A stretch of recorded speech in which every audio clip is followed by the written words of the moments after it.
င်္ဂလာပါအခုကတော့ exam မှာ date တစ်ခုနဲ့ကျွန်တော်ဒီလက်ရှိ due date နဲ့ခြားက day กว่าခြားချက်ပေါ့နော် day กว่าခြားချက်ကျွန်တော်ဒီ day ဘယ်လောက်ရှိလဲဆိုတာကိုတွက်တဲ့နည်းကိုရှင်းပြမှာဖြစ်ပါတယ်အဲ့တော့ဒီမှာဆိုရင်တော့ date တစ်ခုဆိုတာကဒါ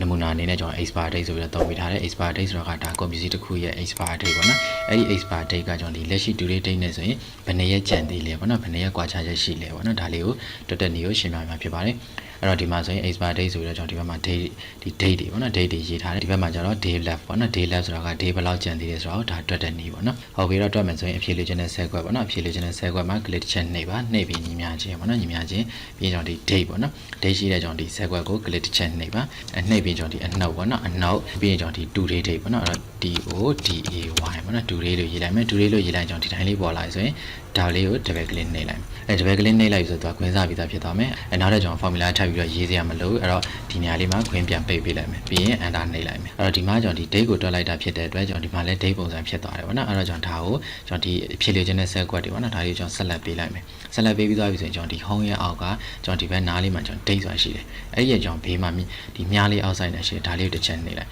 နှိပ်ပြီးသွားပြီဆိုရင်ကျွန်တော်ဒီပုံမှန်တိုင်း January ပေါ့နော် January ပြန်ပြောင်းလိုက်ဒါဆိုရင်ပုံမှန်တိုင်းကိန်းကနန်းဖြစ်သွားပြီဖြစ်သွားပြီဆိုရင်ကျွန်တော်အောက်ဒီတခြား set ကွက်တွေကြတော့ဒါ auto fill ပေါ့နော် auto fill နဲ့ကျွန်တော်ဆက်ချလိုက်မယ်အဲ့တော့နေ့ရတော့ကျွန်တော်ဒီ expire date ပေါ့နော်ဒီ expire date တွေကကျွန်တော်ဒီလက်ရှိ date ကိုနှုတ်လိုက်တယ်နှုတ်လိုက်တော့ကျွန်တော်ဒီ day left ပေါ့နော်ဒီလက်ရှိ day ပေါ့နော် day ကဘယ်လောက်ကျန်လဲဆိုတော့ကျွန်တော်ဒီမှာတွက်သွားတာဖြစ်တယ်ပေါ့နော်အဲ့တော့ကျွန်တော်ဒီအဖြေမှန်သိကျင်တယ်ဆိုရင်တော့ကျွန်တော်ဒီလက်ရှိ date ကနေကျွန်တော်ဒီ date လေးနည်းနည်းခွာပြီးတော့တွက်ကြည့်လိုက်ပေါ့နော်တွက်ကြည့်လိုက်မယ်ဆိုရင်တော့ဒါကအဖြေမှန်ကိုဒါအလွယ်တကူကြည့်လို့ရတယ်ပေါ့နော်အဲ့တော့ဒီထဲမှာဒီစာတွေပေါ့နော်ဒီ date တွေပြင်မယ်ပေါ့နော်ပြင်ကြည့်မယ်ကျွန်တော်ဒီမှာ17လပိုင်းကျွန်တော်ဒီတလပိုင်းလို့ပြင်လိုက်ဆိုတော့ဒီမှာရက်80ဖြစ်သွားမယ်ဟုတ်ပြီနော်အဲ့ဒီဘက်က expire date တွေပြင်လိုက်မယ်ဆိုရင်ဒီဘက်က day left ဘယ်လောက်ပြန်သေးတယ်ဆိုတာလဲဒါ formula ထည့်ပြီးတွက်ထားဖြစ်တဲ့အတွက်ဒါ auto တွက်ပြီးသွားမှာပေါ့ဟုတ်ပြီနော် okay ဒါဆိုရင်တော့ကျွန်တော်ဒီသင်ခန်းစာလေးကိုအားလုံးနားလည်မယ်ထင်ပါတယ်